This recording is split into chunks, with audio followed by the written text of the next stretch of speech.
Welcome to the Conversations That Matter podcast. My name is John Harris. It is now week 3, I believe, of the quarantine. Of course, if you're looking at a Christian calendar, this is Holy Week. So last Sunday was Palm Sunday. We have Maundy, Thursday, Good Friday, and then Resurrection Sunday this coming Sunday. And so this is a really good time for us to meditate on the hope that Jesus Christ brings in his conquering of death. And whether COVID-19 gets you or something else, you will die at some point. You will be separated from your physical body, but life does go on, and it's either heaven or hell, and Jesus Christ has made it possible for you and I to go to heaven if we repent and we put our trust in him. And if you don't know what I'm talking about, please reach out to me. I would love to send you some information, maybe share my story with you a little bit, and give you some of that hope and assurance. And really only God can give it, but I can certainly introduce you to him. So how's that for starting out the podcast? This is a good opportunity. I was just thinking this morning. I was texting with a friend of mine who's a nurse at a hospital who's a Christian, and he's using this time to pick up extra shifts. He's witnessing. He's a great encouragement. And I know it doesn't look like that for everyone. Some of you are in the thick of it, and praise God for you. Others are delivering groceries for people and helping check up on the elderly, and praise God for that. One pastor I know had a great idea. He was doing Christmas caroling, only he wasn't singing Christmas carols. He was singing hymns with his family, but they're just going to different houses for shut-ins and giving them food, keeping their distance, standing outside and singing, and then going to the next place. And so there's a lot of opportunities. If you're a construction worker and you thought, I could never fast because I need my energy, I'd faint. Well, now you're at home. Now maybe you can do some of those things that you hadn't wanted to do. So there are opportunities out there depending on your situation. I'd encourage you to look for those things. We're going to be talking today about hierarchy. And believe me, there was a lot of things I wanted to say. I never run out of things to say. And I don't know if that's good or bad, but I had like 5 different thoughts, and I thought, I got to save some of these or put some of these on the table. I mean, I wanted to talk about this whole, hey, the church is not a building, it's the people. And so the online church is good. And I really, I have so many thoughts on that I really want to address. And I'm not seeing anyone address them. And I want to talk about, some of you may not know what I'm talking about right now, but I might make an episode on it. Just the Jeffersonian tradition, the Southern tradition, if you want to call it that. And this idea that self-sufficiency and self-government are linked, and how I think the current situation is showing us that Jefferson had a point. And I told my wife, I think a lot of people are going to be moving out of New York City. We saw that after 9/11, but I think it's going to happen again, because they're not going to want to be stuck in an area where they don't have any means by which to provide for themselves. They're kind of if you're living in an apartment in New York and you can't work anymore, what do you do? And you're kind of locked in. So I just think people, I hope, and I could be wrong about this, but I hope people will start looking at ways that can be more self-sufficient, maybe investing in some land, maybe kind of getting back to that. And maybe we'll have a baby boom in 9 months. That's another thing that's encouraging that I haven't heard anyone talk about it. I said it to my neighbor. I said, I think in 9 months we'll see a baby boom. And he goes, yeah, and a divorce boom. And I was like, well, way to damper that. We'll see who's right. Maybe we're both right. But anyway, all that to say, those are some little sneak peeks at maybe future shows. But for this show, I really wanted to talk about, I think, the pressing thing. This is more important in my mind than those topics, and that is hierarchy. Hierarchy, not the concept of hierarchy. I'll introduce that to you, but more so what hierarchies are good and what hierarchies are bad. What hierarchies are good and what hierarchies are bad. In other words, what hierarchies do we put under the microscope and we say, there's abuse in this hierarchy. Let's deconstruct this hierarchy. Let's get rid of it. Let's replace it with something else. And then what hierarchies do we look to and we say, that's a good hierarchy. We need to submit to everything this hierarchy says without any kind of criticism.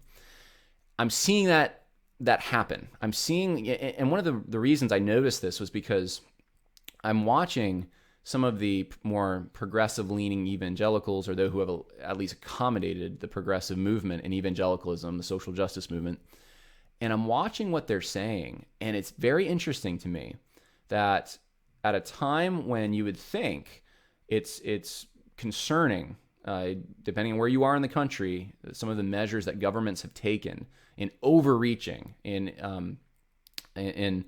limiting civil liberties unnecessarily, etc. You would think this is the time to sort of put the brakes on and to say, hey, like let's have a debate about this.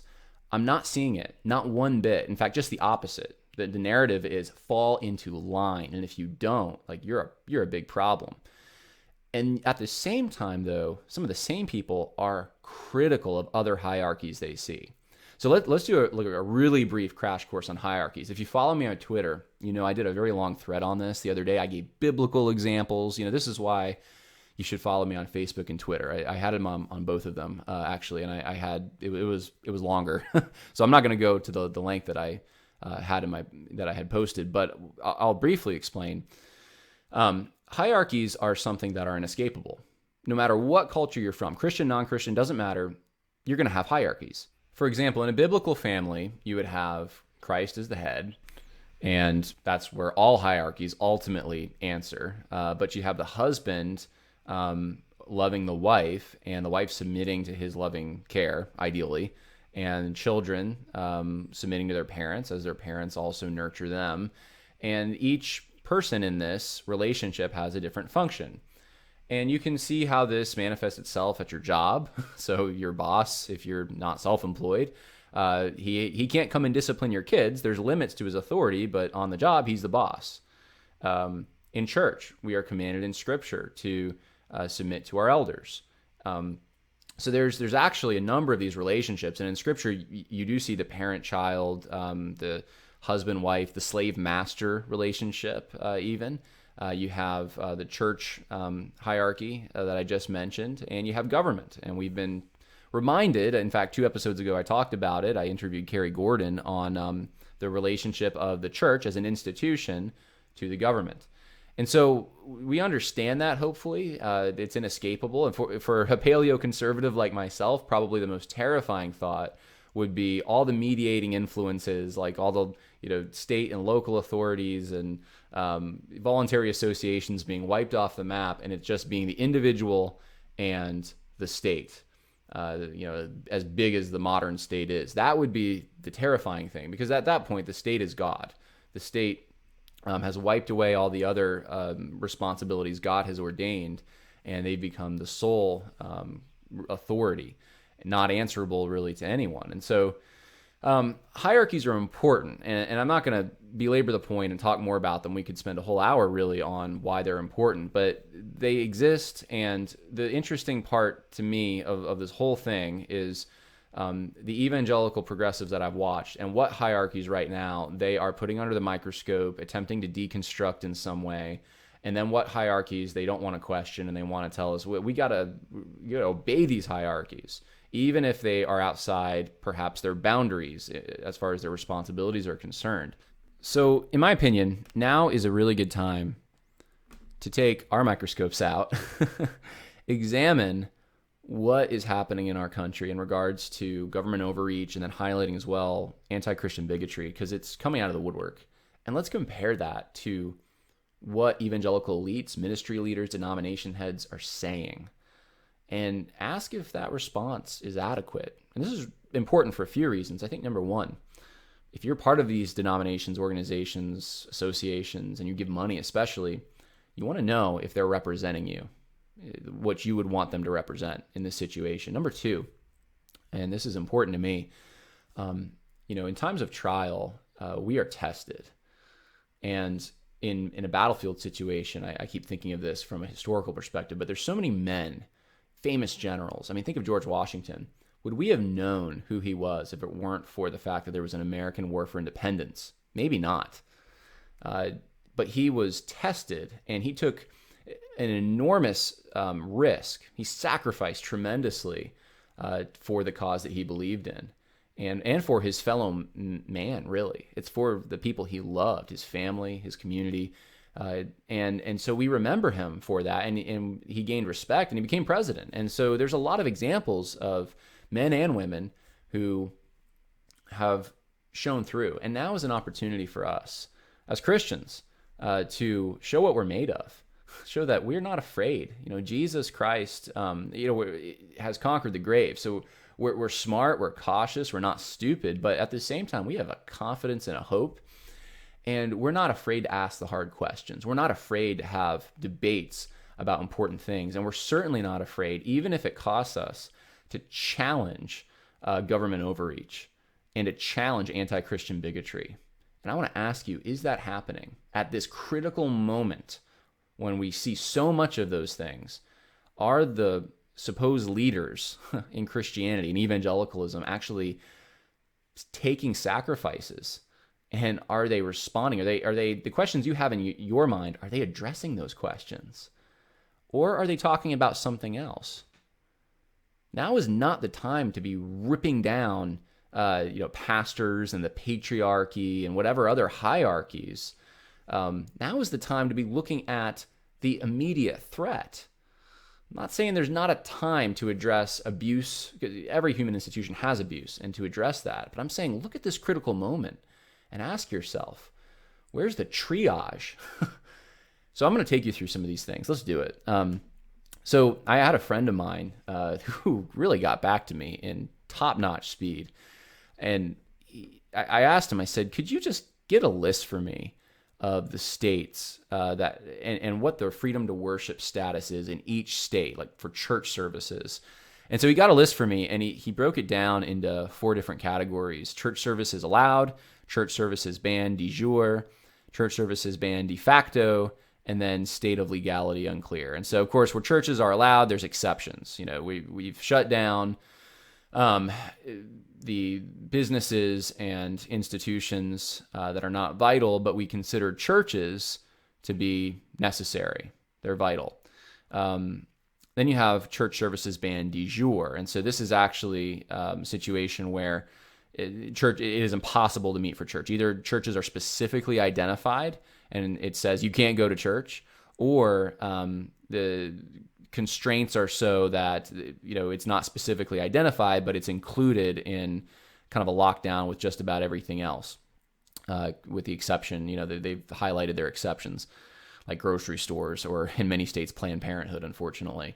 And then you have church services banned de facto, and that's places where, they're limiting services to like 10 people. So yeah, if you want to have church, go have church with 10 people, So it's not, specifically against churches meeting, but there's guidelines that have to be met. And, well, they might be more than guidelines. You may be arrested if you don't meet them.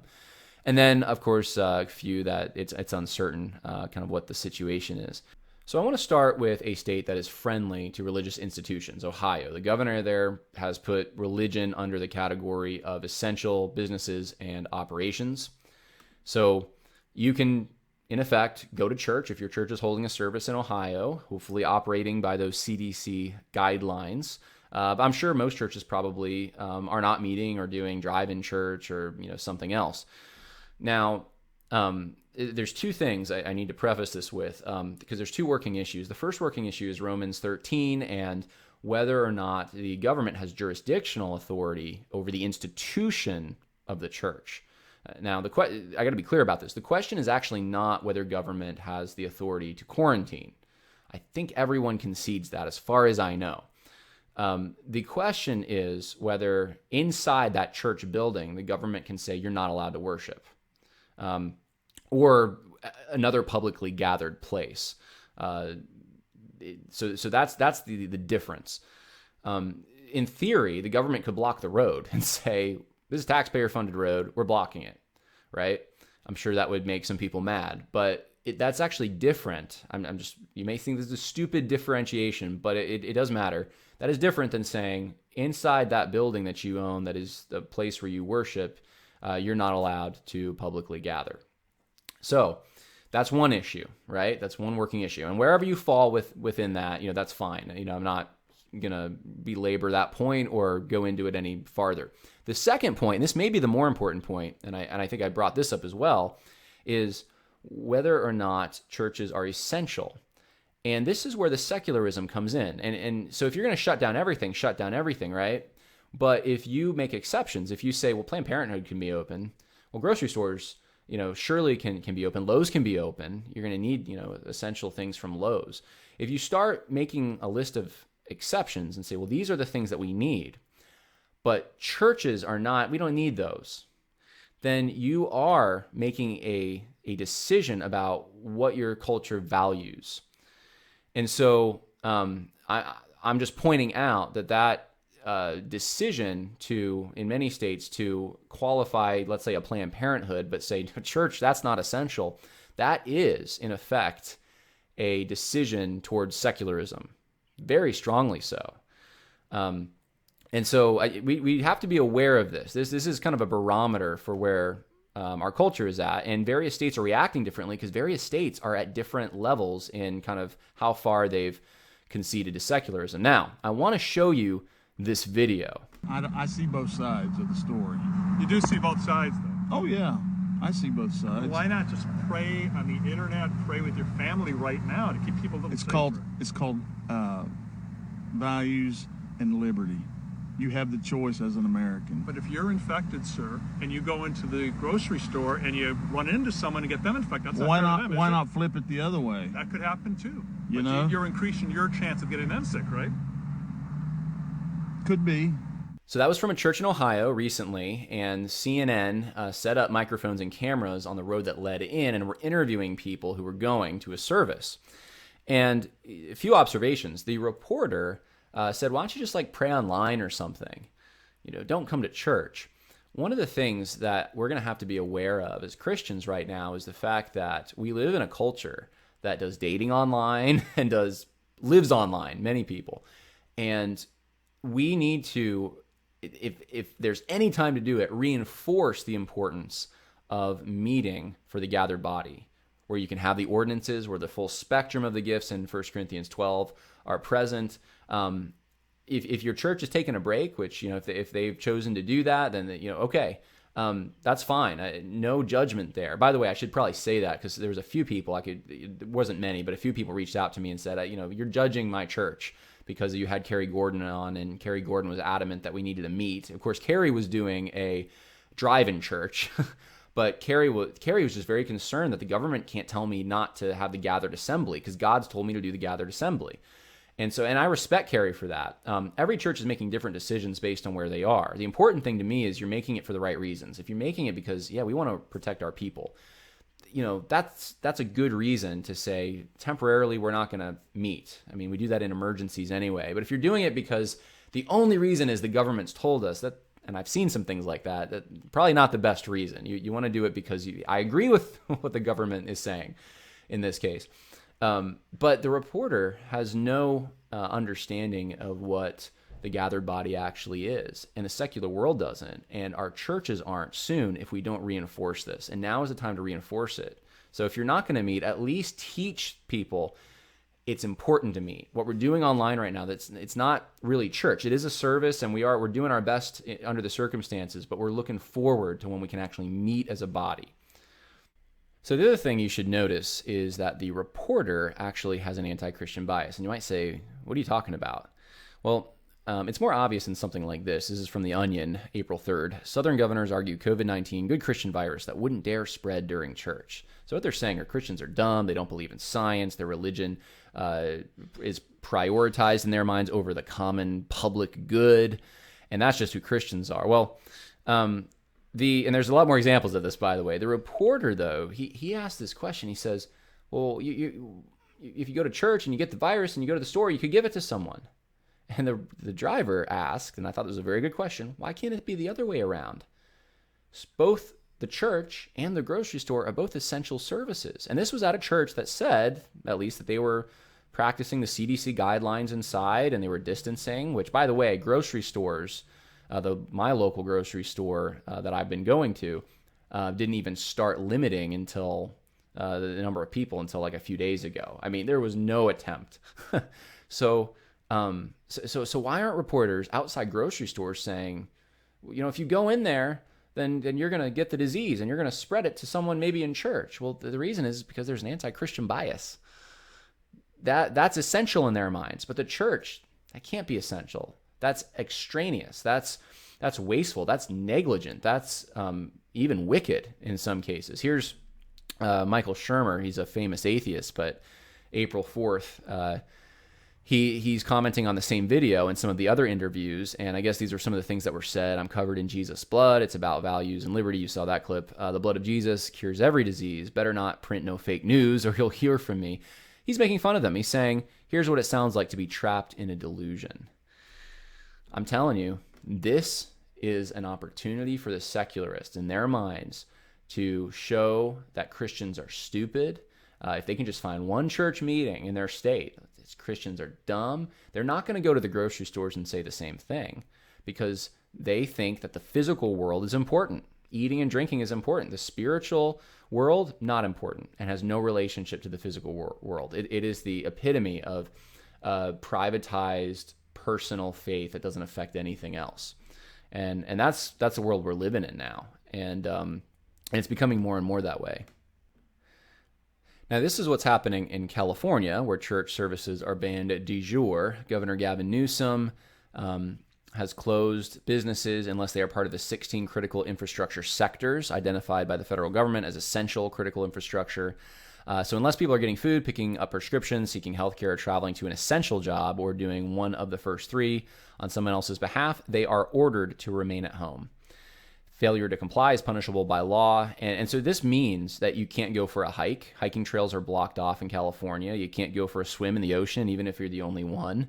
This is really big overreach. Here's a paddleboarder in the Pacific Ocean who was arrested. And you can see from this video, he's the only one out there. And then you can see from the picture, he is in a cop sandwich, as the article that I found it on PJ Media shows. So he's being arrested because he's not social distancing. So in order to arrest him, they violate the social distancing guidelines. Even, one cop has his hand on him, and they're escorting him away from the beach. So I guess the fish don't get COVID-19. But here's the video. Look at this.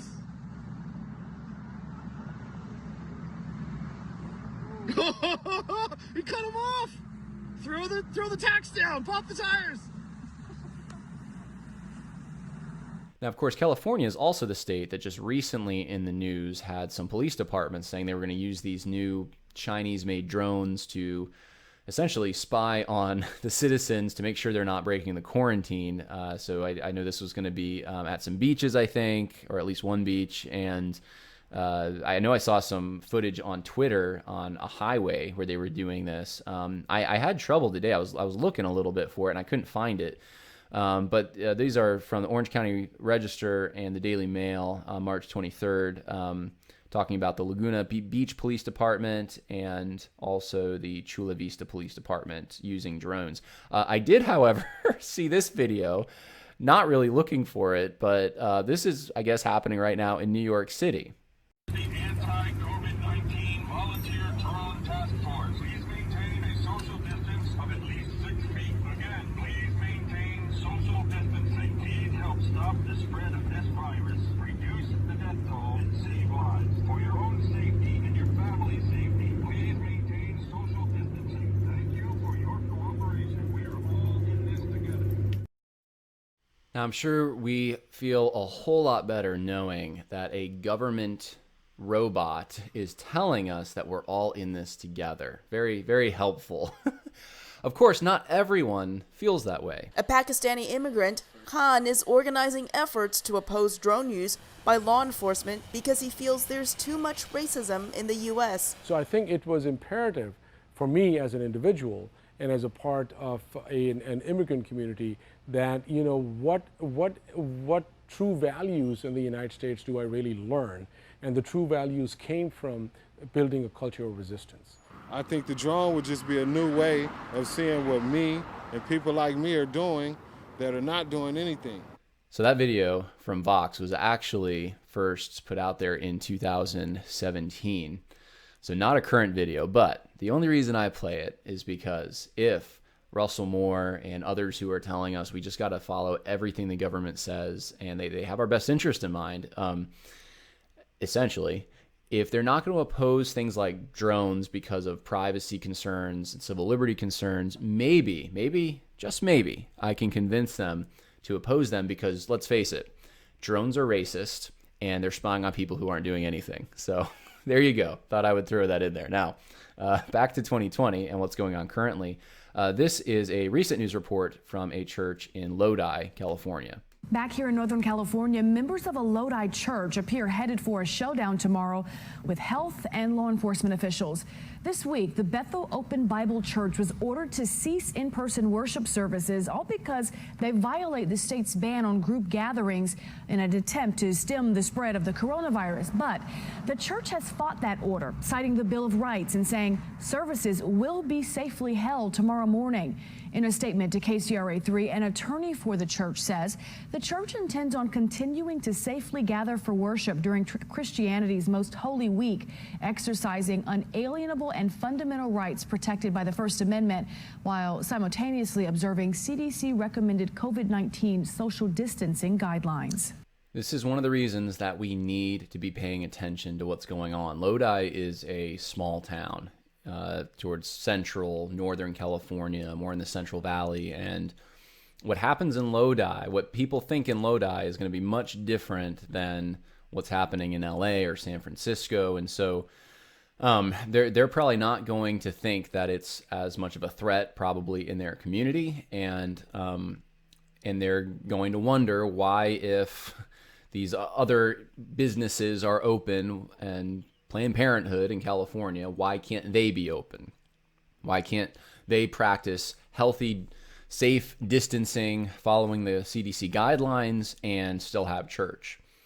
And if evangelical leaders aren't going to address this topic, someone will, because the questions are already being raised. And that's kind of my point in this whole video, is these questions are coming up whether we want them to or not. We're going to have to figure out some things.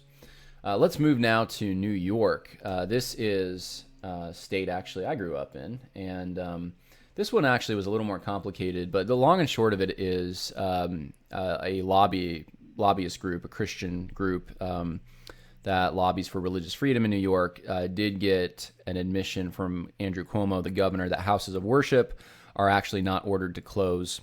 However, it is strongly recommended that no congregant services be held and social distance maintained. And so technically you can go to church in New York. Now, New York is also the state that has this going on. They are, I don't know if this has happened yet, but Cuomo, the governor, signed an executive order that says that essentially they can seize ventilators. So if you privately own a ventilator, or you're a business and you have a ventilator, the government can just go in and take it. No private property there. And also in New York, which is one of the states that I saw this happening in, Google is launching a tool that will publicly track people, movements allowing health officials to check whether their communities are abiding by social distancing measures. And so now we have Google and the government working to track our cell phones. To make sure. If you're in New York, I don't know. You have to check it to see if your state's doing that. But yeah, these are things that we haven't really navigated before, and we need to. And is that something the government should have information on where you're going, tracking your cell phone data? Now, maybe this is what I've heard, is that the cell phone carriers they're not identifying who these people are. It's just showing phones. Well, how much of a jump it is for them to now give the government information about who people are and track everyone. I mean, it almost reads like a dystopian novel at this point. But that's what's happening in New York. Now, concerning the church, this is what was taking place in New York City. This is Bill de Blasio, and here's what he had to say. Everyone has been instructed that if they see worship services going on, they will go to the officials of that congregation. They'll inform them they need to stop the services and disperse. If that does not happen, they will take additional action up to the point of fines and potentially closing the building permanently. You did not hear that wrong. The mayor of New York said that he would close possibly a building, whether it's a church, mosque, temple, permanently if that congregation decided to meet against, I guess, the order of the city of New York or something. So as far as I know, he has not retracted that. And he did say what you think he said. Close the building permanently. Now, this is also what's going on in New York. Samaritan's Purse is there. So that's, Franklin Graham's organization, and they're helping people. They're humanitarian relief, which you'd think is a really good thing. And the people of New York, I'm sure, are mostly grateful for that. They should be, at least. And I know that there was a number of officials who were very concerned, including Bill de Blasio. And here, Jonathan Merritt. Now, Jonathan Merritt still has some pull in evangelical circles, I guess. And he identifies, I don't know what term he'd use, but as a homosexual or a gay Christian of some variety in his mind. But this is what he says. Samaritan's Purse is running a makeshift hospital in Central Park. New York City Mayor de Blasio and many residents I've spoken with are very concerned that there is an anti-gay evangelical relief organization setting up shop in their backyard. So I could have put more here, but he takes their side, essentially, that, yeah, this is a problem. Think about that for a minute. An organization coming, not to spread a message of an anti-gay, like this is why we're here, is to just focus on homosexuals and say how that's a sin. No, this is an organization that's there because they want to help people who are in a pandemic. And yes, they believe in the gospel message and the Bible and what the Bible teaches on that sin. But why is that even being brought up? If you don't think there's anti-Christian bigotry coming out of the woodwork, then you're sadly mistaken. It's coming out everywhere. Now, this is what's going on in Virginia. All public and private in-person gatherings of more than 10 individuals are prohibited. This would include religious gatherings. And not only that, but they shall be punishable if that happens as a Class 1 misdemeanor. If that happens, which is an up to $2,500 fine. And so this is what's going on in Virginia. Now, this is a picture from last Sunday. My wife and I went to a drive-in church.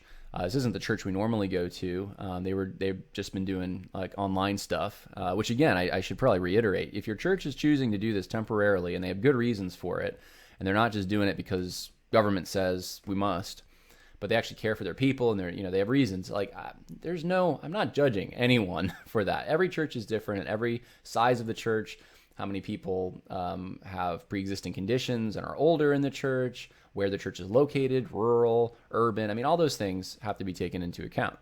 But we happened to find a church, and I felt very safe. I just stayed in my car. I talked to some people at a distance from the car, and this was happening in Virginia. But technically, I guess according to that law, the police could show up here and say this is a gathering of 10 or more people, and they could potentially shut it down. We're in uncharted waters. This is untested stuff at this point.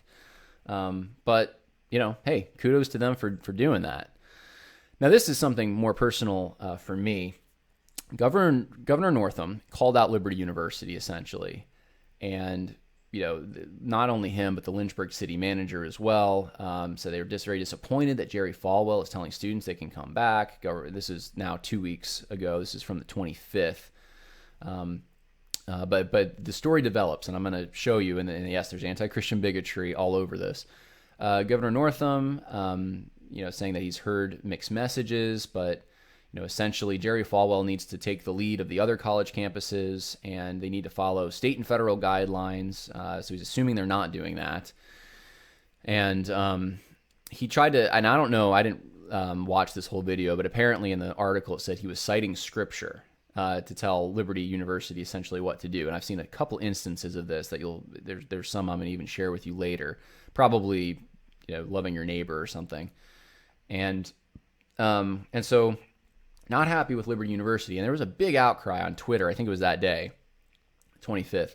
It was like the number one trending thing on Twitter, how terrible Liberty University is. And they're just going to spread this disease and they don't believe in science. Well, right around this time, so this is now going back about a week and a half, I took this video. I was on campus, and this video got more traction than any of my videos, I think, in the last year or so. It's probably got close to 20,000 views at this point. I don't know, but here's just my little 5-minute video from a study break I was taking, and by the way, this is not all current information. It's much more shut down and locked down than even then when I took this a week and a half ago. But check this out. All right, guys, I am at Liberty University right now, and Liberty University is getting some bad press right now. Needless to say, most of you have probably seen it if you're on Twitter. I think yesterday it was like the #1 trending thing that they're being reckless and they're not taking the proper precautions, letting students come back. I want to show you some things. I'm just going to walk around campus for a minute and show you the precautions Liberty University is taking.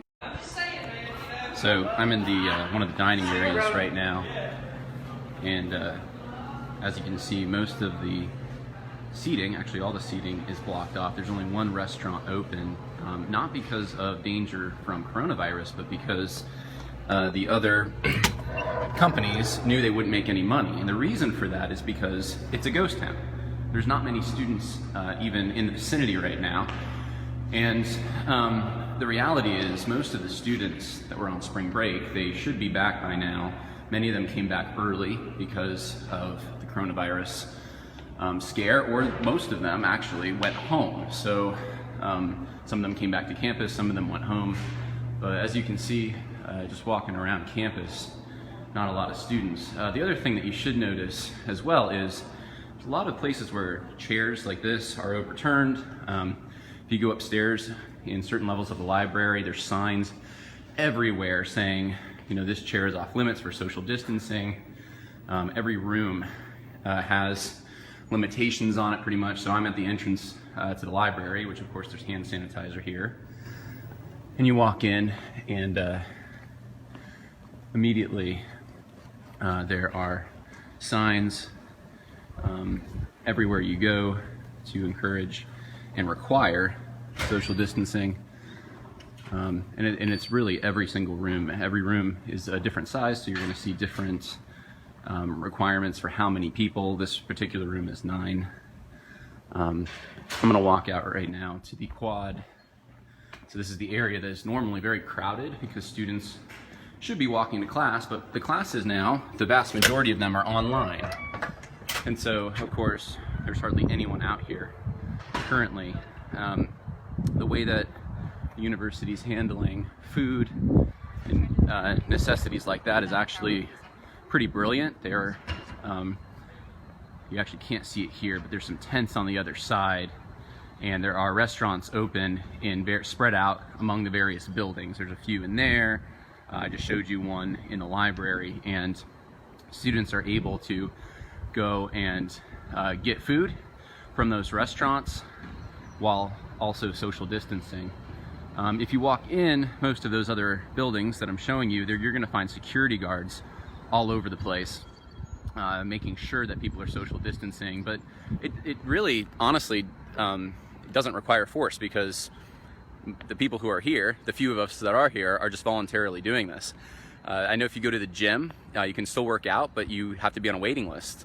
And it's a huge facility, but they're only letting 10 people in at a time. So they're going, in my opinion, above and beyond the requirements that are put on them by the state of Virginia currently, and doing really a masterful job, in my opinion. And one thing I wanted to say about this whole situation is, you know, some of these students don't actually have places that they can go that they call home. Some of them, this is their home. And so I don't think Liberty University wanted to tell them they just couldn't come home. And the reality is this disease affects the elderly and those with pre-existing conditions more than any other segment of the population. And here at Liberty, you have young, mostly healthy students. So if they're going to be, you know, not affecting anyone, this is probably the best place for them to be. Because if a student does have corona, and if they for some reason ignore every sign that's on campus, and they don't use, you know, Purell stations, and the security guard doesn't catch it, so you have to get across all those barriers, then at worst they're going to be infecting other students who are young and healthy like them, most likely. And so instead of coming from spring break, you know, at the beach in Florida or something, and going back home to mom and dad or grandma and grandpa, they're going to be at a place like this. And so there's a variety of reasons I think Liberty made this decision, and they're actually smart reasons. Unfortunately, the mainstream media is not reporting that because they have another agenda. Needless to say, I got eaten alive for posting that video, but Jerry Falwell and Liberty University were also getting eaten alive.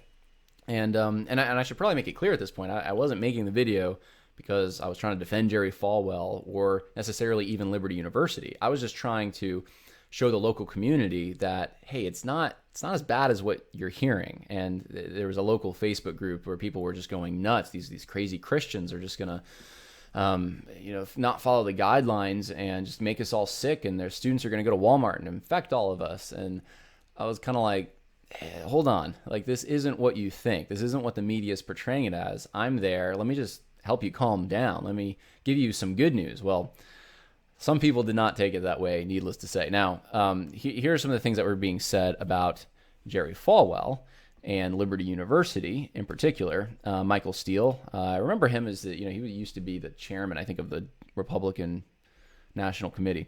But he said, the governor of Virginia has closed schools for the year. Jerry Falwell's reopened Liberty, endangering students and the community. He says we're conservative, we're Christian, and therefore we're being attacked. No, you're just being selfish and stupid. That's what he had to say. Adam Serwer, I think is how you say it. This is a form of human sacrifice, is what he says. Barstool Sports, stupid is as stupid does. Liberty reopened their campus.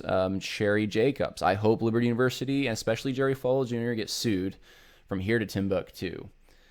And the list just goes on. There's the Politico. I got sick of even looking at this stuff because so much of it was just from complete ignorance of what was actually going on campus. And now I should probably mention this on campus.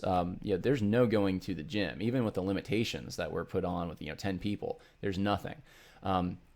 There's security guards are patrolling. If they even see people that are closer than 6 feet, they shout at them. I've seen it once because the students really don't violate that. It's on lockdown. It's really, but they, like I said in the video, they have international students. They have students that have nowhere else to go, and so, of course they're accommodating. But there's only about 1,000. I think it's 1,100 or 1,200 students on campus out of the over 15,000 that are normally there. So most of them did go home. But you see the New York Times on the 29th of March put out a story. Liberty University brings back its students and coronavirus too. So they're scaring everyone. Coronavirus is on campus. And then Liberty University responded that night, Liberty is not aware of any students in the residence halls testing positive for COVID-19, or in fact being tested at all, much less any residence hall students having sufficient symptoms of COVID-19 to get tested. The New York Times, the next day, changes the headline. Liberty University brings back its students and coronavirus fears. If you can't see the fake news, the way that you are being played by the media on some of this stuff, you need to. This is, maybe I'm a little closer to this situation, but this is awful. And whether you think that, every single thing Liberty University did was perfect, and no one is. I was amazed at, honestly, the job that they did at just making sure there were social distancing going on. But whether you're impressed with that or not, to print fake headlines like that, and then to retract it, but not actually retract it, just change your headline. And after the fanfare's passed, when the New York Times put that out, it was again the number one trending thing on Twitter. And people were just up in arms about this Christian university and how crazy they were. Now, this is the same New York Times. I just want to point this out. I already talked about this article from Russell Moore and the flaw. This is a terrible article on the pro-life movement. It is not a pro-life issue. This is a calculated risk issue. And, if we were going and purposely killing people who might have the virus or could get the virus or something, that would be a pro-life issue at that point. But Russell Moore put out this article about, basically, us trying to distance and making sure that we shut the economy down for the common good. He put that out through the New York Times. This is the same New York Times that Russell Moore retweeted this on March 29th.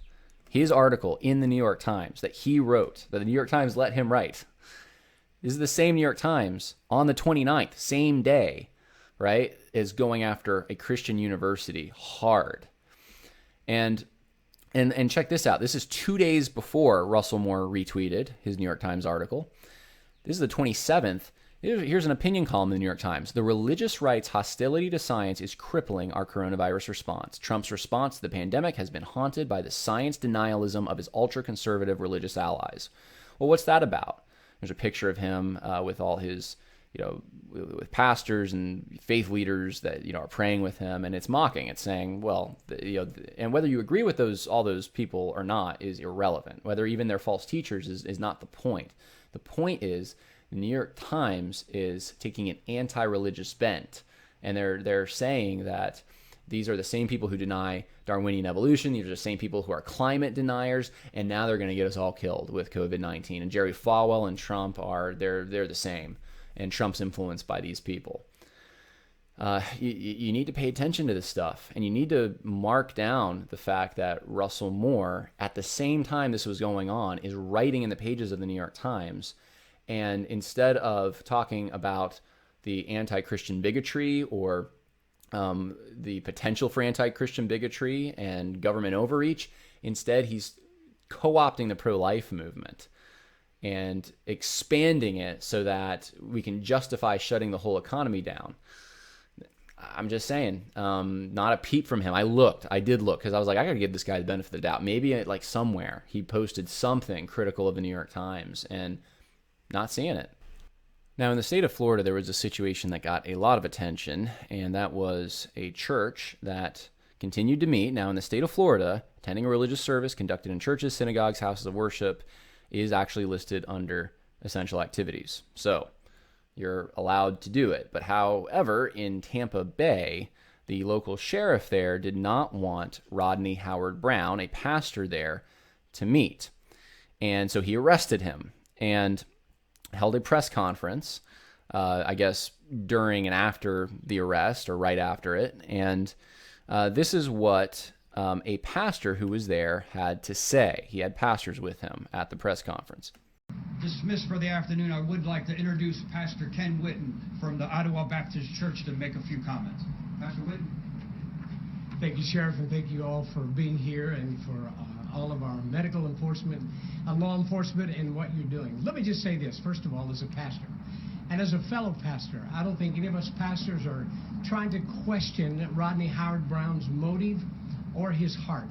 I know he believes in the gospel. I know he believes in a big God. I know he believes that God can not only save, but God can heal. I don't think that's the issue. And I think we need to understand what the issue is. The issue here is not religious freedom, because churches are not the ones being singled out. Everybody is shut down right now. There is no basketball, there is no football, there is no hockey, there is no March Madness, there is no Masters. All of us are doing our part. This is not a religious freedom issue, nor is this a real faith issue. That if you believed in God and you believe that he heals, let me tell you something. I'm a pastor that believes God heals. I believe God heals instantaneously. I believe he can heal in time. God can heal by miracle, and God can heal by medicine. This is not a real faith issue of if you believe in God, then you believe he can heal. This is not a real faith issue. This is not a religious freedom issue. This is a responsible friend issue. That's what this is. And let me be quick to say this. In the Bible, quarantining is in the Bible. It's in the book of Leviticus. And it was practiced. It was practiced by people. And God has called us as believers in Jesus Christ to love our neighbor. In fact, it's the second commandment. Thou shalt love thy neighbor, how? As thyself. You can't fulfill that commandment and be a vector of infection to your neighbors whom you say that you love. And so I can't speak to Rodney Howard-Browne's motive or his heart. Wouldn't even try to. I can just tell you here at Idlewild that it isn't just Baptists. It's all denominations. It's even people that we may not see eye to eye with theologically. Can I tell you something? We can walk hand in hand together as a community and as citizens together, and that's what we're trying to do. We're not doing this out of fear. We're not doing this out of panic. We are doing this out of love. Love for our neighbors. Love for the vulnerable. Love for the weak. Love for the elderly. I have pastor friends, many of them, who have COVID-19 people within their church. They believe in the gospel. They believe in healing. They believe God can. But they are not going to tempt the Lord thy God. They're not going to tempt him to try to bring people together and do that. And so I think this is a responsible friend issue. And I would beg all the churches to follow the people in Romans 13 that says they are our ministers, actually. They're our authorities. And the medical and the professional and the social workers are trying to send a message to all of us. And I would ask all of my brothers and sisters in Christ to let's follow, let's adhere, let's curb, and let's flatten this curve. Thank you very much. The voice you heard there was Pastor Ken Whitten, who, as far as I know, from what I've heard, was the one who nominated J.D. Greear for president of the Southern Baptist Convention. So that's part of the reason I played that whole clip. He's a big player in the SBC. And he said two things that were interesting. You know, I had some people tell me, hey, it's great that, you know, this Rodney Howard-Browne was a prosperity preacher, false gospel, so it was really great that they carted him off to jail. And I'm like, well, they didn't cart him off for that reason. They carted him off because he held a service. But interestingly, Ken Whitten here is saying that Rodney Howard-Browne actually does have a true gospel. I just thought that was interesting. If for those who were rejoicing that the prosperity gospel was being punished, because that's what you thought was maybe happening, the bigwigs in the SBC may not agree with you. At least this one doesn't. The other thing, and this is more important, that was interesting, is how he made kind of like a dichotomy. He said, well, you know, this isn't a religious freedom, religious liberty issue. This is a love of your neighbor issue. This is being a good charitable neighbor, something to that effect. And I'm hearing this all the time from a lot of people that, well, you know, social distancing and abiding by the guidelines and not having church and just doing online church is just because of love of neighbor. And look, there may, like I said, there may be some reasons to temporarily not meet depending on your circumstance and to do it differently. There's reasons for that. And some of those can be love of neighbor issues. You say, we want to love you. We don't want to spread a disease. I get that. What we have to be very careful of here, because in this case, he was wrong. Ken Whitten was absolutely wrong. This pastor was being singled out. And not only that, this pastor, Howard-Browne, who runs, this church also runs these inner city, food ministries and so forth. They teach classes to help people in the inner city. People that can't live stream, they try to minister to them. Ken Whitten, is basically saying, well, he wasn't singled out. It's a love of neighbor issue, except he was singled out. And what if Rodney Howard-Browne were to come back and say, yeah, it is a love of neighbor issue, which is why we need to not only meet spiritual needs, but also physical needs, which my church is doing. See how this works both ways? Love of neighbor is not a blank check you can just give to the government because they know better. We have to think through that. And there are applications to the love of neighbor in the Old Testament. And oftentimes, if you've listened to me for long enough, you know that social justice warrior types especially, and I'm not saying Ken Whitten is one, he might be, but they tend to latch on to very simple biblical principles and smuggle everything else in underneath that. Their whole critical race theory and everything else comes in under something like, well, let justice roll down like waters. Guess we need reparations. It's like, how did you make that jump? Well, because they're taking very simple principles and then they're applying them in the way that they see fit, in a Marxist way usually. So be aware of that. I'm seeing that verse pop up an awful lot, and I'm not seeing verses about quarantine, because the scripture does talk about that popping up, which you'd think, for students of the Bible, that's what we would be at least in part talking about. Now, the briefing, Albert Mohler's daily show on March 31st, addressed this issue, and I'm going to read for you some of this. This is Al Mohler. And he said, would it ever be valid for a pastor to be arrested merely for holding services at his church? The answer is yes. Sometimes, but it would have to be extremely rare. Rodney Howard-Browne has argued before his church and the public that this is a religious liberty issue, but it is very important at this point that Christians understand there are real threats to religious liberty, and we had better know what is a real threat and what is not a threat. You know what he's saying? Read between the lines here. He's saying this isn't a real threat, because he's saying there's real threats, and then there's this. There's what's happening with Rodney Howard-Browne. He's saying it's not a real threat to religious liberty. Let's keep going. Now, and if you've listened to my podcast long enough, you know I've warned about this. He says, President Lincoln is often rightly criticized for the suspension of principles of habeas corpus. It is also true that throughout American history, the federal government, local and state governments have taken action that were understood to be infringements of constitutional rights at the time. Now, he's going to use this as like, there's these measures that you take in emergencies to suspend the Constitution or something like that. Lincoln is one of the ones that's used often. And instead of people thinking, well, maybe Lincoln was wrong, maybe he shouldn't have suspended habeas corpus and jailed whatever it was, thousands of journalists who disagreed with him and sent troops into Maryland. And, maybe instead of doing some of these things, maybe he shouldn't have done that. Maybe that was wrong. Instead of doing that, they say, well, he's Lincoln, so he must have been right. Therefore, it's okay to suspend the Constitution. Not a good argument, guys. Not an original intent argument. And Albert Mohler's going that direction. He's, let's read the Constitution through what Lincoln did. And then he says, a false claim of necessity should be recognized as illegitimate and condemned as such. But when the necessity is real, well, it becomes, by definition, necessity. Now, this is where I sometimes think Albert Mohler's got a word salad problem. What he's saying there, let me interpret. He's saying Rodney Howard-Browne did not have a legitimate reason to meet and to corporately meet for worship.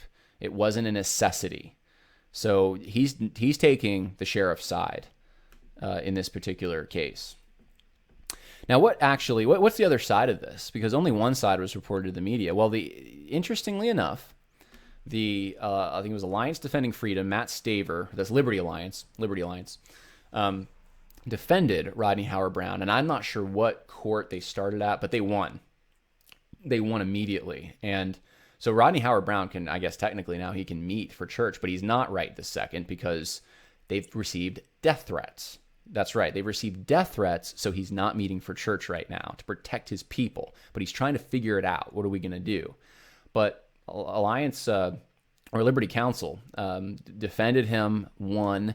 Here's the other side of the story briefly. Persons who were concerned for their health and had physical symptoms of any kind were encouraged to stay at home.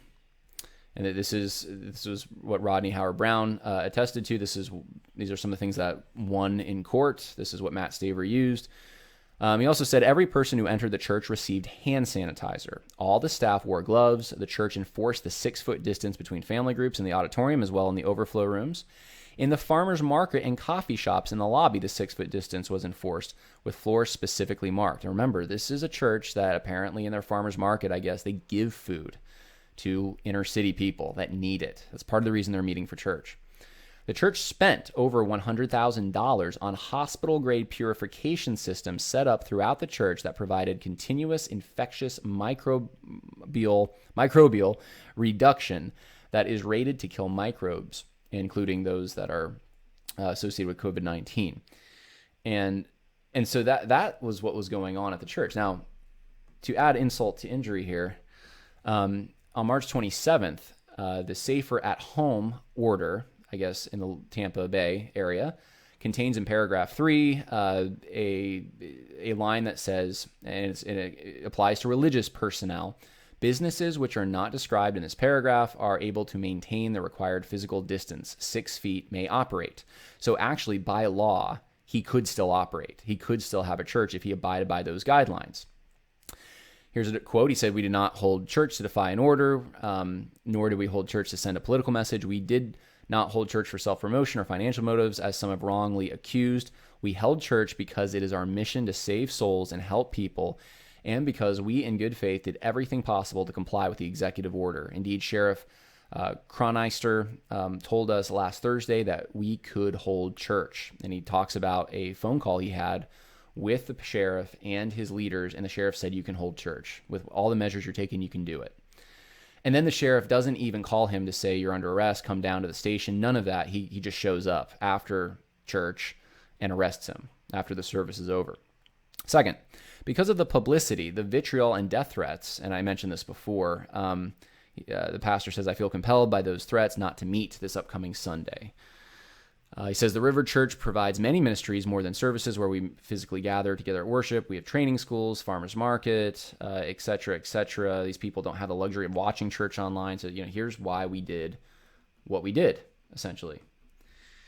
So you have a situation here where not all the facts have been made known public, or those who decided to go check out the facts didn't bother to actually get the full story.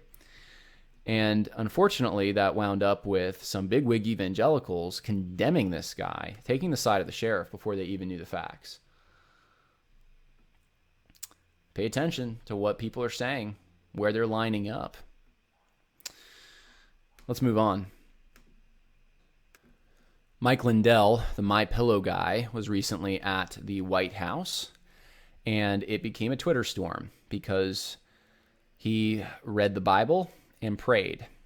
He's converting his factory into making, I think it's masks for the country. So again, kind of like Samaritan's Purse, he's going to help with this crisis. And CNN cut away from the briefing when he started speaking and encouraged people to pray and read their Bibles. And this is really the headline that went out there. Here's New York Post, MyPillow CEO Mike Lindell tells Americans to read the Bible. Sarah Reese Jones, MyPillow CEO Mike Lindell says God put Trump in the White House and tells people to read the Bible while standing behind presidential seal of government property in a clear violation of the separation of church and state. And this became a Twitter storm again. And again, the whole point of this was not for Mike Lindell to go up there and say Trump is appointed by God and we all just need to pray and get back to the Bible. Now, if he did do that, I'd be okay with it. I mean, I think a pastor would be better. But you know, I admire this guy's courage. He actually was up there, and what he talked about was, we're going to convert our factory to help the country. And I happen to be a religious person. I happen to be a Christian, and so, yeah, I'm going to pray. Yeah, I'm going to read a portion of Scripture. I'm going to try to comfort you. And he's being mocked for it. This is anti-Christian bigotry. Where are the Christian evangelical leaders on this, though? Well, I'm going to show you where some of them are at. They're going after other hierarchies. Government is one hierarchy, and government has a lane, protecting people, but doing it through punishing evildoers. That is the primary role of government, right? And we can talk about how that works out and whether there's other responsibilities, but government has a basic lane that it should stay in, and there's potential for abuse. But what's happening, and this is what I've noticed, this is the trend, is other hierarchies are being put under the microscope. Here's Jonathan Merritt. My Southern Baptist preacher friends, after a whole 2 weeks of live streaming, said, I am dying over here, and I have this divine calling to pastor people and lead staff and preach God's word, but I am not allowed to. It's torture. And 1,000 women preachers stood up and said, how about that? And there's a picture of Beth Moore. So he's taking aim at men who preach and don't allow women to preach, which, as the Bible says, well, guess who liked this? James Merritt. James Merritt liked it. That's his dad, but this is, you know, the bigwig in the Southern Baptist Convention. So let's go after that hierarchy, you know, the patriarchy. There were a lot of arguments about the common good. I think I went over this article, so I'm not going to belabor this point. How about going after racial hierarchy? There's a lot of that. Tim Keller, Ed Stetzer put out articles about that. Here's a statement on anti-Asian racism. Statement on anti-Asian racism. And not only is there a statement on it, but there is a place on the website where you can report a racist incident. This is, again, an evangelical statement. Asian American Christian Collaborative put this together. Statement on anti-Asian racism. And on that website is a link to a place where you can report your incident of racism if you're Asian or something, or if you notice an Asian being discriminated against. Put it online and, you know, tell your story. And because that's really, you know, what's needed right now. I'm going to read for you this. This is the purpose of the statement. It says, thus, we urge you to speak without ambiguity against racism of every kind. Faithful Christian witness requires anti-racist work. Notice the word anti-racist. And silence only perpetuates the sins not addressed. This includes going beyond shallow acknowledgement of the most obvious incidents of racism to taking responsibility and confronting the long-standing tendencies of people to discount and dismiss the realities of racism. It also includes addressing the disbelief and disobedience of your constituents to continue to ignore members of the body of Christ who are in pain and under threat. Many of us Asian American Christians have stood against anti-Asian racism during prominent incidents in and out of the church over the years, and we now ask that you join us in this gospel-driven work. So that's their purpose. That's why this whole thing was put together. And if you notice the language in that, you can't sit on the sidelines. That's actually you being part of the problem. If you don't address this, even in its subtle forms, and you practice the anti-racism work, you're complicit in it. That's how this works, guys. You could be living in Nebraska, and there, you don't know any Asian people around you. You've never seen an incident like that. Don't have the opportunity, but you're complicit if you don't speak out. And here's the call to action. Engage in whole life discipleship in your churches. Embrace the teaching and work of Jesus by actively combating anti-Asian racism from the pulpit in congregational life and in the world. Well, how do you do that? How do you do that? Teach people the Bible, right? That's what I would think. Well, here's what they say. Increase awareness and education on Asian American issues. Anti-Asian bias and Asian American histories of oppression and resistance from pre-K through higher education. So your whole educational experience must include a curriculum in which you learn about anti-Asian bias and the histories of oppression and resistance. The critical race stuff is coming right out. Because, that's what there is. That's what being an Asian American, I guess, is. It's just oppression and resistance. Provide culturally competent mental health services and resources for Asian American youth and their families in all public schools and agencies. Well, to what extent? What does that mean? Mental health. What about the church? Isn't this a church-driven statement? What is this about mental health and what? Support Asian businesses and enterprises that are disproportionately and negatively impacted by COVID-19, as well as Asian Americans in the workplace who are unfairly targeted and discriminated against. I mean, look, if you see something, if you see someone who's going to whack someone because of their skin color, or they're going to say bigoted things, you should stand up for them. You should say that's not right, or you should whack them back or something. Defend the defenseless. But is that what exactly is happening? Are Asians just getting jumped and beaten up all over the place? What's the situation? And for those who are already offended, just stay tuned. I'm going to show you. I'm going to put the shoe on the other foot in a minute. Here's our last thing. Hold elected officials accountable for their words and actions. Let them know that continued use of harmful rhetoric will not be tolerated. So this is Trump, guys. They're saying if you call it the China virus, that's what they're talking about. They're calling it the China virus or the Wuhan virus. That's racist. Pray that they would heed their responsibility to protect the vulnerable from violence and oppression and pursue justice and peace for the sake of the common good. And there's that common good language, again, that so often comes up. Now, who signed this document? I'm going to give you just a few. There's a lot. It's a lot of people. Here's a few. Justin Gaboni, president of the AND campaign. Jim Wallace, the Sojourners guy. A lot of 70s guys signed this. Thabiti Anabwile. Matt Chandler. Esau McCauley, you might remember him as the guy who said, we need translations that have, minorities on the committee. Sandra, apparently the Reverend Sandra Maria Van Opstoel, she said that she didn't understand Amos until she went to a prison and read it through the lens of the oppressed. Dr. Derwin L. Gray, he's also working with the coronavirus in the church, or at least he put out an article for them, big social justice guy. Ekamini Uwan, she's a big social justice advocate in the reform circles. D.A. Horton goes to Southeastern, likes Theo Bonix. Ed Stetzer, Billy Graham Center at Wheaton. Richard Mao, big giant in the Neo-Kuyperian, Neo-Calvinist world. Sam Albury, right, Living Out, that guy. Michael Ware is on this list. Again, the AND campaign. And then, of course, there's Jamar Tisby. He helped draft this statement. And so, yeah, it's all the social justice types. And so instead of focusing on what actually brings us all together during this time, the fact that any of us could get this virus, and we're kind of we need to all pull ourselves together to help each other. Because it is affecting everyone differently, but we're all under an economic strain right now. And, there's like a big picture out there, and there's government overreach going on, and there's anti-Christian bigotry. There's no statements about that. No statements about anti-Christian bigotry. No, it's this. And let me put the shoe on the other foot now, if I can. What about bigotry against New Yorkers?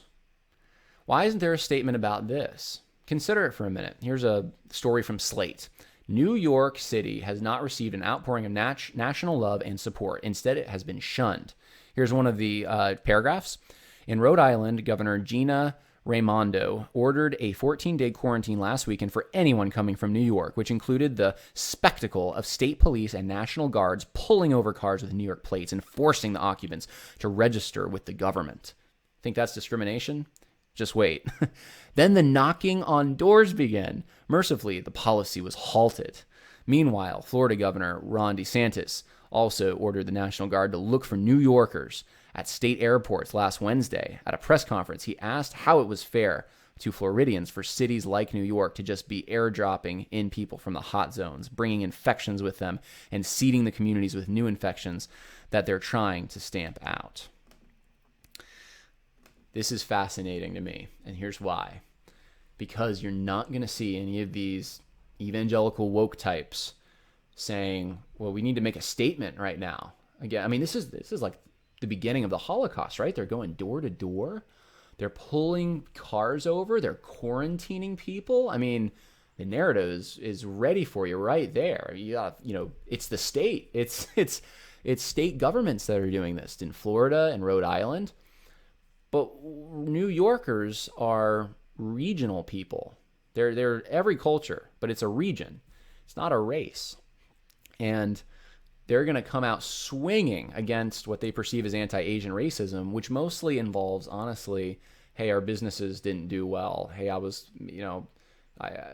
people associated me with the virus. People, said the China virus. I've looked at a lot of these videos that claim it, and usually the video starts in the middle of something. You don't really know what was happening.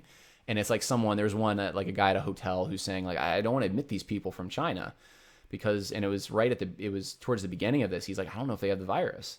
And it was like, this is racist. Well, why does it have to be racist? Is there any other explanation for it? Because the people pulling over New Yorkers aren't racist. They're making a calculated decision, and they're profiling based on the chances that this person may have the disease, may have the virus. And it's the same thing when people say this person's from China, or in the beginning, I don't think they're doing it as much anymore, or calling it the China virus. It's the place of origin. It's where it came from. And to call that racist and to use that and to platform yourself, and when actual Christian bigotry is going on, is disgusting. And because this is happening to New Yorkers and they're not saying anything about it, it goes to show and prove that the emperor just has no clothes in this. They're not really concerned about human lives, right? Aren't New Yorkers made in God's image, like Russell Moore likes to say? Aren't they made in God's image? It doesn't matter. This is a chance to virtue signal for these people. And virtue signal they are. Now, I almost wasn't going to include this, but I feel like I need to now because the video was pulled down. I went to look for it, and I'm like, where did that video go? So Ed Stetzer is heading up this coronavirus and the church thing. And he did a recent Zoom meeting, and all I have now is a screenshot. The video was up. They put it up, and then they took it down. And as far as I know, they didn't take the other ones down. But this one was. And here's the proof, though. I mean, it's in the screenshot. The moderator acknowledges it. So one of Ed Stetzer's guests, says, we need to move away from the concept of which truth is right, the right truth, and get closer to which truth works. And then this person who was asking the question said, are you stating that truth depends on operational success as opposed to an objective standard that regardless of your measures of success should be held because it is actual, provable, testable, verifiable truth? And so this is interesting to me because, and the only reason I'm bringing this up is postmodernists think of truth as kind of a hierarchy. It's the knowledge is power thing. And, there's really not like a truth. It's more who's in control and what narrative are they spinning. And those in control are able to spin their own hierarchy. So I've been told by I shouldn't say multiple people. I've been told on good authority that Ed Stetzer is kind of on this postmodernist vein. He's kind of like adopting some of these like emergent church concepts and stuff. And so there's another hierarchy there. We've talked about, the hierarchy, racial hierarchies, which of course we as Christians, we'd be against a racial hierarchy that says we are more important or better because we are this color. But I don't see evidence that that's really happening, certainly not on a broad scale.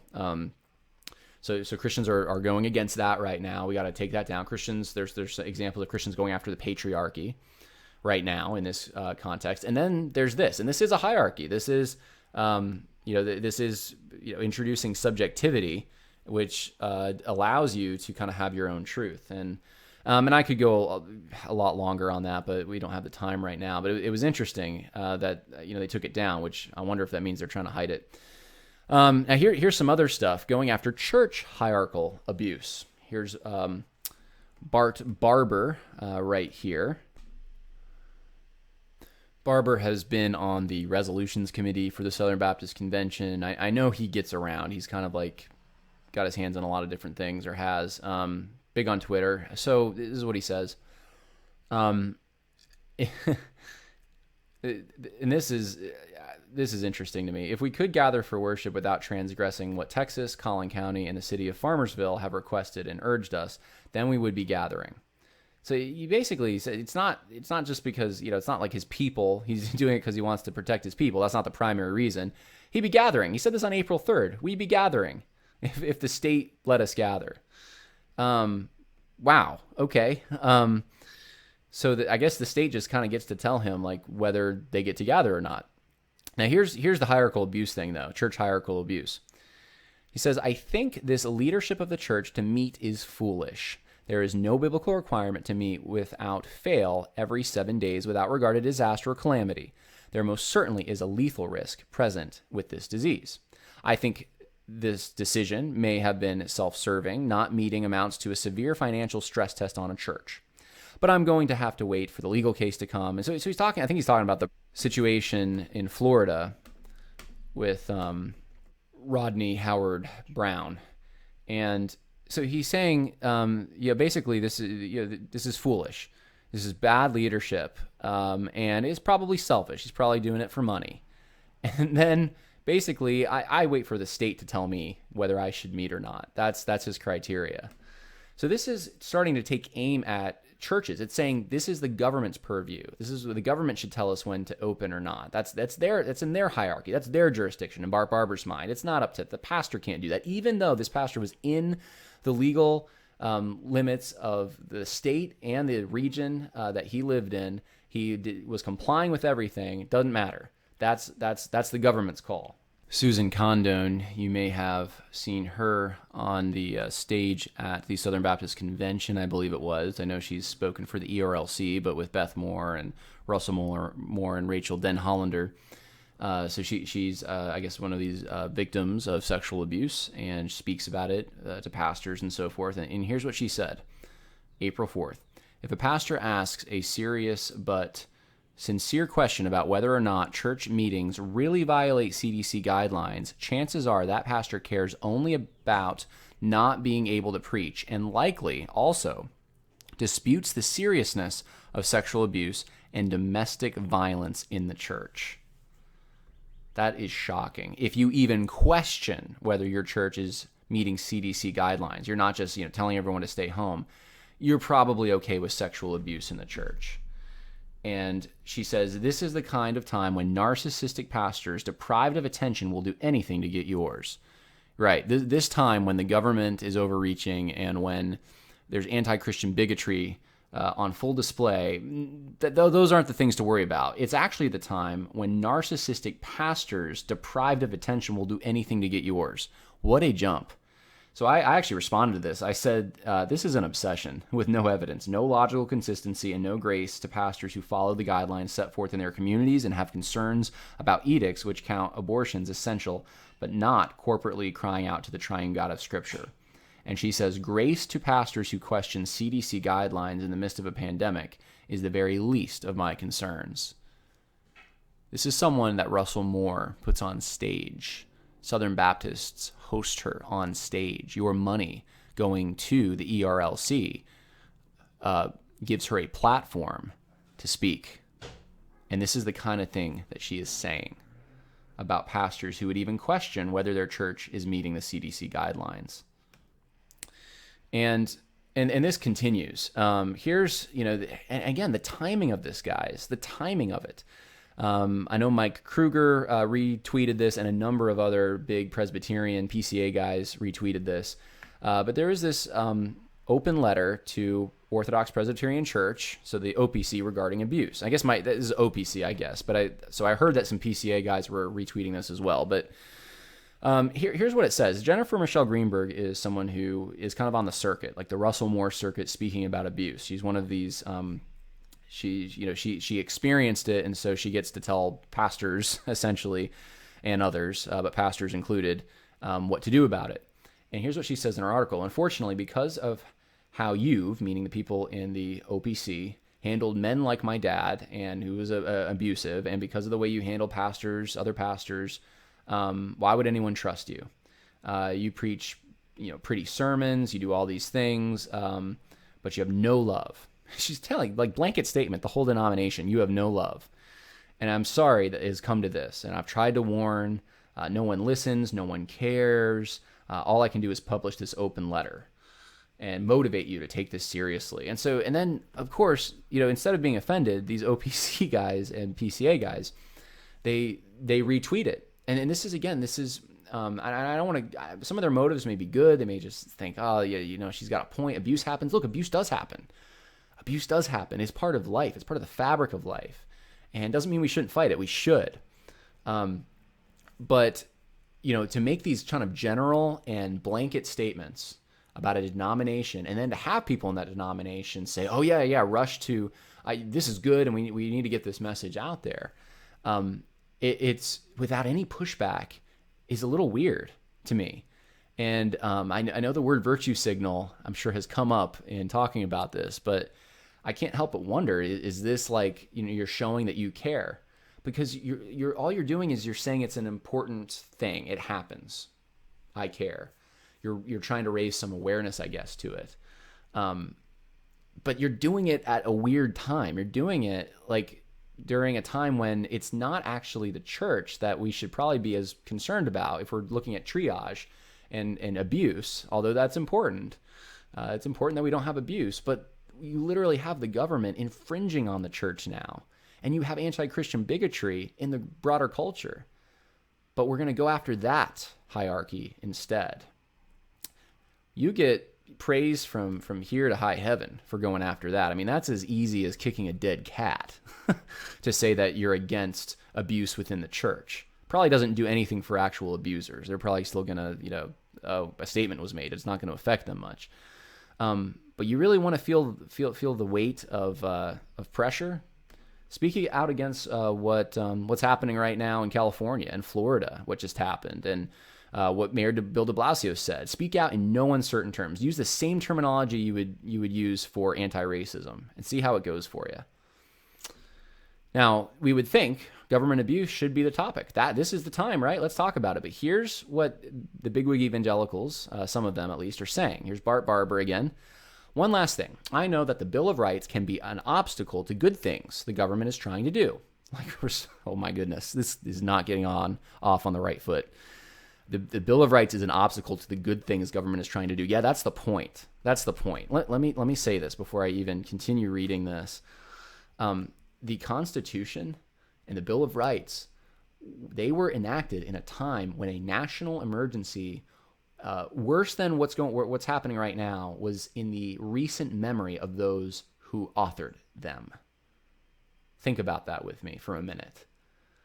They were limiting government, saying, federal government, you cannot go, national government, you can't go any farther than this, with the Revolutionary War in their recent memory. So there isn't a time when the Bill of Rights is an obstacle, but this is what Bart Barber thinks. And it is possible that once a century, so is this like a law that we should pass? Once a century or so, one situation arises like a deadly virus for which a totalitarian state would serve us better. This is horrifying. And I know Bart, I read the thread. Bart was saying, well, people are taking me out of context. No, I read the thread. Yeah, you may not have wanted to say, because what you're saying is there's one exception. That's why he said people are taking him out of context. I'm just saying there's this one exception, and then we can go back to normal. What makes you think the government will not have a constant stream of exceptions? I mean, look, everything's an emergency. Flu season could be an emergency. Getting in your car can be an emergency. Eating junky foods. I mean, that's what Bloomberg wanted to limit the biggies, right? From New York City. You can't get a biggie because, it's junky food. Cigarettes. We've already gone down that path. The government has an interest in everything because everything's an emergency. And the climate change crisis, right, that we're being told about. What's not to say that the government needs to suspend the Bill of Rights, confiscate property to fight climate change? This is deadly. And this is the thinking that we are under right now. Daniel Darling, viewing this coronavirus through a constant political lens is not helpful. Well, and he's an ERLC guy. So what lens would you view it from? Like, it's totally political. Like, what? I don't even know how to respond to that. I mean, viewing the Senate and executive orders and government functions through a political lens is not helpful. I mean, here's Mark Dever, and he, this is on March 26th, he retweets, this is after Pelosi was being criticized for wanting to pass the Green New Deal through as coronavirus response, and she deserved it. And this is what Mark Dever decides to tweet out. Civility, empathy, and kindness. And it's George W. Bush, and George W. Bush is saying how great it was. It's an old video that we have a woman that's a speaker. We have a madame speaker, and that is the greatest thing. And Mark Dever saying, well, that was civility, empathy, and kindness. Now, forget about the hierarchy thing that you have, a woman serving as speaker, and whatever you think about that, what the Bible says about women in leadership, put that on the table for a minute and just put that to the side. At that moment, the timing is significant. At that moment, when our whatever freedoms we had were hanging by this much of a thread, and we did not pass that bill, and Pelosi was being criticized for wanting to diversify corporate boards and make that a law, wanting to bring in every element of the Green New Deal that she could. That's when Mark Dever decides to say we just need to be civil, empathy, and kindness. This is a Chamberlain attitude in a world where we need a Churchill, frankly. I don't even know what to say. I'm like dumbfounded that the reaction to all this is to go along and instead of to go after and to at least even have a debate about the larger picture here. Now, here's what Russell Moore's been talking about nonstop. Do SBA-backed loans violate the separation of church and state? Churches, like many businesses, are not meeting due to the good faith compliance with government recommendations and orders. And he says, which I and almost every church I know fully support. So he's telling us, he's telling the government, hey, we're with you. Almost no one opposes the concept of churches taking loans. And so he goes on and says, basically, here's the point. You can take government money. You can take government money. And that's the big thing that he's pushing right now. Here's Al Mohler and Tim Keller, and they're basically saying comply. Al Mohler says on April 4th, this may help some of you tonight. New Washington Post article I wrote. So again, Washington Post. You know what kind of things the Washington Post puts out there. And then Al Mohler, though, is given space in it to write. And he says that mandatory social distancing is not a threat to religious liberty. It's essential for humanity. Tim Keller, good article. Opinion, the Christian response to coronavirus, stay at home. And it was written by the same guy who, Esau, the guy at, I think it's Wheaton, who believes that we need to have a diverse Bible translation committee. It was that guy. Eason, I think McNully's his last name. The same guy who I just showed you signed the statement on anti-Asian racism. But the point of both these guys are saying their message is just a one size fits all comply. And it is possible, this is from the article that Tim Keller posted, it is possible that strangely enough, the absence of the church will be a great testimony to the presence of God in our care for our neighbors. What? The absence of the church will be, how about you're just going to be a great testimony to your neighbors? Why justify it with, well, we're doing something better. That's why the absence of the church. No, no, 1,000 times no. You don't ever say that, the absence of the church is a good thing because it opens us up to be, how about, this is where, I get annoyed with the term sometimes, like, let's be the church because of how it's used, but this is probably an appropriate use of that term. Let's be the church, right?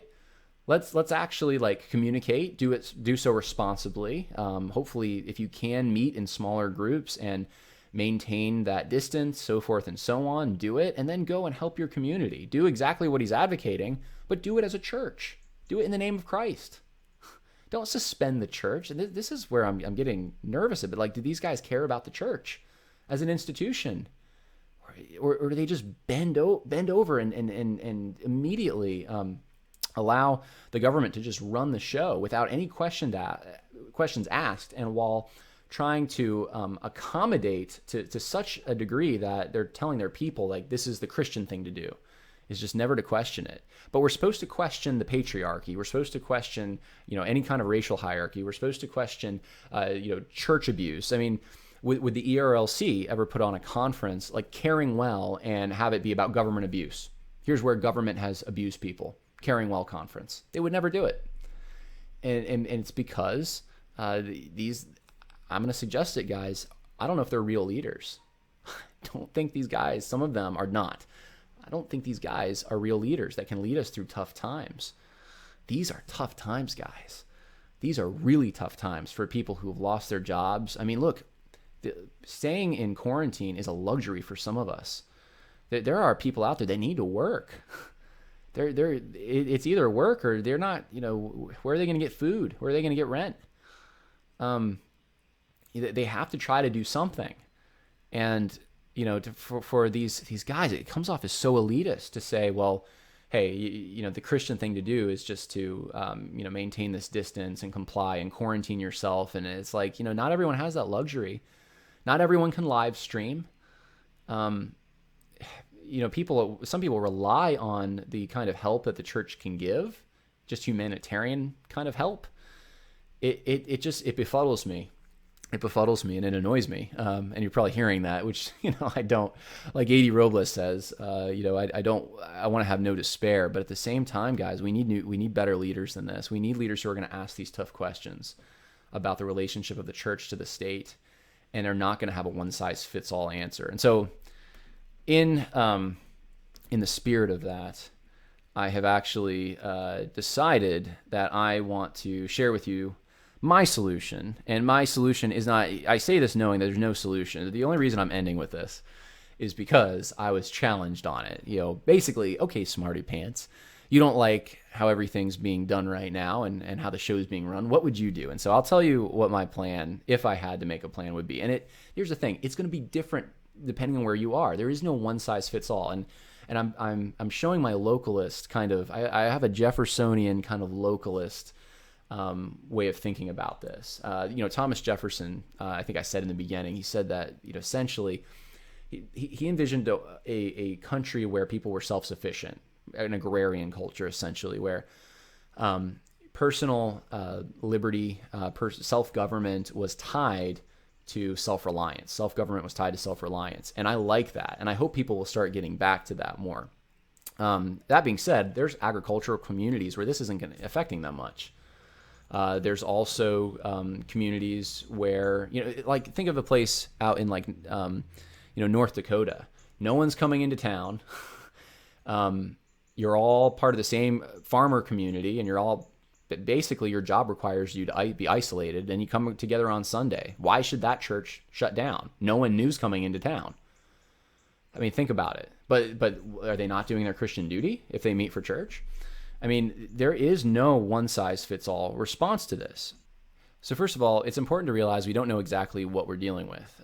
The lag measures and the limited pool of data has not given us numbers that seem to be accurate. The Imperial College study for the UK initially said 500,000 deaths. Now it's saying 20,000, or it was. I don't know what it's saying now.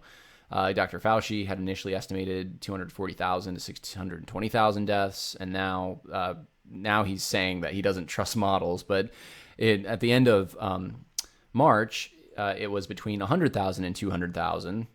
And then on the 30th of March, the IHME model said 82,000. And then Fauci said on April 2nd, I've looked at the models. I've spent a lot of time on the models. They don't tell you anything. You can't really rely upon models.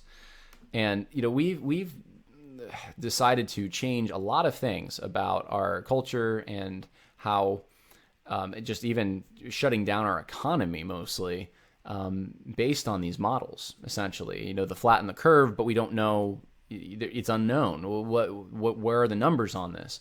So we're dealing with something we don't really know. And I don't know if the situation doesn't seem to merit the one size fits all approach, then it's going to be embarrassing for politicians. And what they're going to do is probably try to save face by touting, and this includes Trump, all the good things they did and how it was necessary, and how, as we come out of flu season, how, the reduction in the numbers is due to their efforts. And I'm sure it helps probably being home and not interacting in some ways. But at the same time, we've really done a lot of damage to our country economically, which means also that's related to defense and a lot of other things because of these models. And my suggestion would be to take a more localist approach as much as possible and focus on what we do know. And what we do know, and we've known this now for a little while, we have little bitty representations of what the virus can do.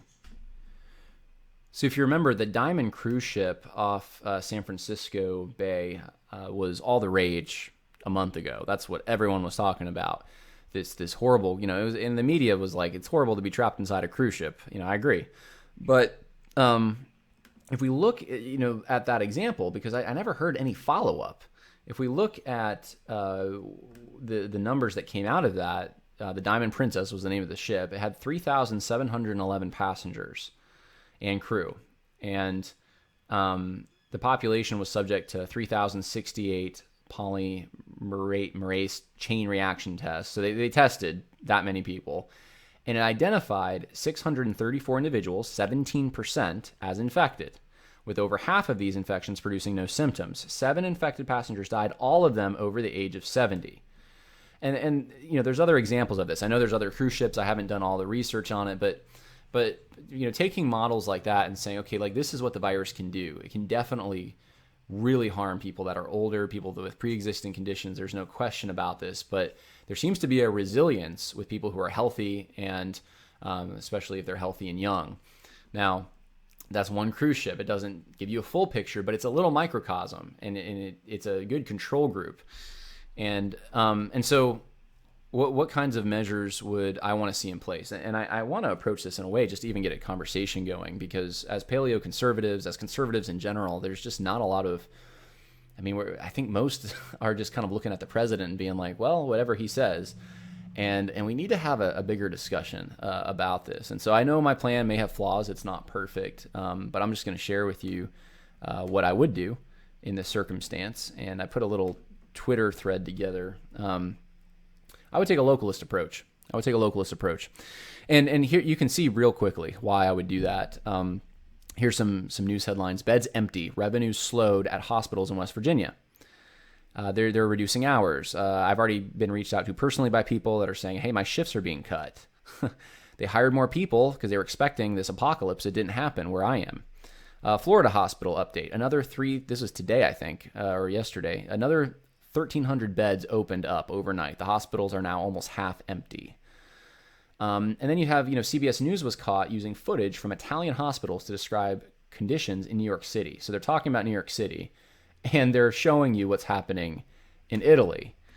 And so all I'm showing you is that it's different depending on where you are in the country. And look, I know that things are getting crazy in New York. I just was texting, like I said, with a friend of mine who's a nurse there this morning, and they're pretty full, but they do have overflow. They do have other places that they're setting they're setting beds up, and they're dealing with it. And New York is being hit worse right now than, as far as I know, in this country anywhere else. So am I going to have a solution for New York that's going to be the same as it is for Kansas? Probably not. No.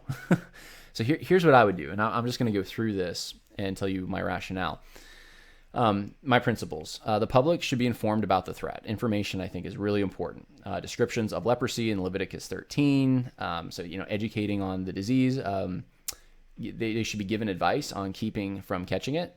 This would include strongly advising elderly and those with pre-existing conditions to quarantine themselves. I'd want testing centers set up for anyone who wanted to get tested voluntarily. So that's the priestly role in Leviticus 13. If I was a mayor of a major city, I may set up testing centers at public locations and partner with private businesses. I'd float the idea, if necessary, that mandatory tests, provided the businesses agreed, be implemented.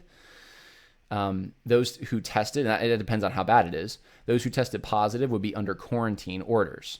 A voluntary list of quarantined individuals would be provided to local charities in order to provide for them. Their family members would be asked to get tested as well. Public and voluntary private buildings would be converted into health centers in case the pandemic worsened to the point where they needed it. I would not destroy the economy, thereby crippling our national defense, violating private property, contributing to the present and future suicide rates, robbing the working class of their dignity, and destroying the tax base needed to respond to the pandemics. I would try to foster a local sense of public trust by asking businesses to consider closing if they were not essential if the pandemic was bad. I would never categorize churches as non-essential. I would call for prayer and repentance. And I just added, there's no perfect plan out there, but mine is more of an organic plan which respects private property. And I'll just add a few things to that. Number one, I realize the tests aren't necessarily available. We're trying to get more tests, and there's limited supply. So I get that. The only thing you can do at that point is based on symptoms. You can quarantine based on symptoms. And of course, someone knows if they have regular allergies or whether this is something different. But that would be, if you feel sick, take a day. Don't work today. Go home and quarantine yourself. Wait a few days. See if it's a normal kind of thing, or see if you actually have something. And if you do, then you're going to be quarantined for 15 days or whatever the case may be. So that's really the best plan I can think of. You could use hospitals are empty right now. Not hospitals, sorry. Some hospitals are empty depending where you are. Hotels are empty right now because no one's staying anywhere. Why not use that? Why not use those as like a quarantine center? This was an idea that was sent to me by email. Why not take elderly and people that with pre-existing conditions and say that they can live in the hotel, and the hotel gets a big tax write-off for allowing this. The hotel's not doing anything right now. Contact local charities, get them involved in cooking for these people. There's if you live in a family and there's one person that has chemo or is older, they can go to the hotel. Why not be creative about this approach and try to be as localist and as free market as possible, and not put ourselves in a vulnerable position of setting a precedent for the violation of civil liberties or crashing our entire economy. Work is dignity. This is treated that way in the Old Testament even. You can't, rob someone of their tools that they need to use in order to survive. That's their life. I think it was A.D. Robles recently I heard was saying something about how, he couldn't even go and buy seed to feed his family. The places that sold that were closed. So, we're getting a little crazy in some areas here. And this idea that it's just an across the board, everyone, one size fits all, that's not right. It really isn't. And we shouldn't be judging those who do it a little differently depending on where they are. So that's my attempt at least starting a discussion. Hey, if you have a better idea, if you have creative ideas, put a comment down there. But the takeaway from this is that you're not hearing that kind of rhetoric coming from, at least I'm not hearing it, from even your local politicians, your conservative politicians. You're not hearing it certainly from people that are big wigs in the church. They're not even resisting any of this or asking questions about it. But more importantly than that, they are attempting to rip down and deconstruct all these other hierarchies, when the one that actually is the issue, the one government, the hierarchy that we're concerned with infringing, that's the actual threat, not saying anything. The only thing they're saying is that it's the Christian's duty to follow them. One size fits all. I hope you're seeing this, guys. I hope you're seeing where a lot of those who are accommodating to the social justice movement are going to go. And it seems like they're going to go wherever the authority figures go. I hope that's not true. I hope we wake up, because chances are we're going to have more situations like what happened in Florida with Rodney Howard-Browne. And I know this was a long episode. I hope you enjoyed it. I've been putting out a mixture of things, short and long, and this was to satisfy those who really like the long ones. Hopefully it got you thinking. God bless, and stay safe out there. Bye now.